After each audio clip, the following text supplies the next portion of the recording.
సమస్త నాయకులు మీటింగ్ జరుగుతుందంట. చాలామంది సమస్త నాయకులు అందరూ పెద్ద వాళ్ళందరూ ఆ మీటింగ్కి వెళ్ళారు.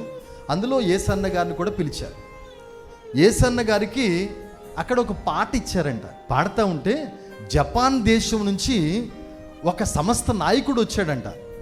ఆయన విన్నాడంట ఆ పాట. వెంటనే ఆ కాన్ఫరెన్స్ పెట్టిన సమస్త నాయకుడి దగ్గరికి వెళ్ళి, సార్ ఆయన దగ్గరికి వెళ్ళి ఆయన కాళ్ళు కడుగుతానండి అన్నాడంట.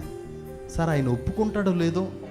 అప్పుడు యేసన్న గారి దగ్గరికి వెళ్ళి, ఏమండి ఈయన పెద్ద సమస్త నాయకుడు జపాన్లో, మీ కాళ్ళు కడుగుతాడంట. అంటే సార్ వద్దండి అన్నాడు. లేదండి, నేను జపాన్లో ఉండగా నా సంఘమంతా ఉపవాస ప్రార్థన చేసినప్పుడు నా ప్రియమైన కుమారుడు, నా ఇష్టమైన కుమారుడు ఇండియాలో ఉన్నాడు, అతన్ని మీకు చూపిస్తానన్నాడు. మిమ్మల్ని చూపిస్తున్నాడు పరిశుద్ధాత్ముడు, మీ కాళ్ళు కడుగుతాను, కాదని అనకండి అని కాళ్ళు కడిగాడంట. సమస్త నాయకుడు ఆ జపాన్ దేశం వెళ్ళి అతనికి వీసా పంపి టికెట్ పంపి జపాన్ దేశంలో సంఘాల్లో వాడుకున్నాడంట. బిడ్డలారా, నాకు ఇష్టమైన కుమారుడు అని యేసన్న గారిని చూపించిన దేవుడు నిన్ను కూడా చూపిస్తాడా, నన్ను కూడా చూపిస్తాడా? నీవు నేను దేవుని దృష్టిలో కనబడుతున్నామా?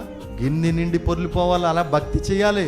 నువ్వు భక్తి చేసావంటే యేసుప్రభు మధ్యాకాశంలో చప్పట్లు కొట్టాలా, నా బిడ్డ వచ్చింది, నా కొడుకు వచ్చాడు, నా కూతురు వచ్చింది అని కౌగిలించుకున్నంతగా ఉండాలా.